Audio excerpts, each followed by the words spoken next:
Natuwa si Judy Ann Santos kay Dabarkad's Riza May Dizon dahil bibo raw itong umarte sa movie nilang si Agimat, si Enteng at si Ako.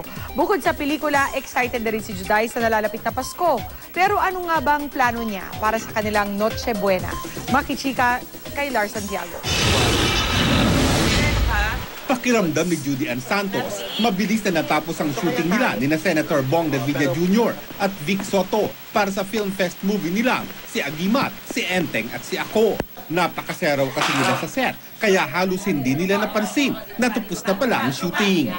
Puring-puri ni Juday ang senador at si Bossing. Ay parang, eto mga taong to, ang tatagal sa industriya, tapos hindi ka man lang makarinig ng angal, hindi ka makarinig ng kung ano pa man. Parang, sana man nakikita sila ng mga artista ngayon para sila yung tularan. Puring-puri rin ni Juday ang child star na si Riza May Dizon, na kasama rin nila sa pelikula.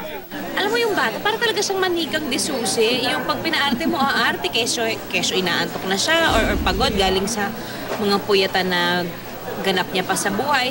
Pag arte, aarte. At mahilig din po punchline kasi nga nagsisimula sa Itbulaga. Malaking pasalamat ni Juday na sa December 23 na ang Parade of Stars ng MMFF mula sa dating nakagawiang December 24. Excited ako makapagluto ng buong araw sa 24 kasi mga ilang Pasko din yung nagdaan na hindi ko maabala yung Noche Buena dahil nasa parada ka. Hindi rin siyempre mawawala sa lulutuin niya ang isda na paborito ng bunso nilang si Lucho.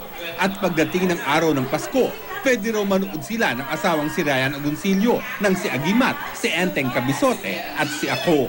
Parang isa itong pelikula na pwedeng mapanood ng mga anak ko. Kasi ma-enjoy nila yung mga powers. Wag lang nila akong hinga ng kapangyarihan pagkatapos ng pelikula dahil wala akong ibibigay ng magic sa kanila. Lars Santiago, updated sa showbiz happening.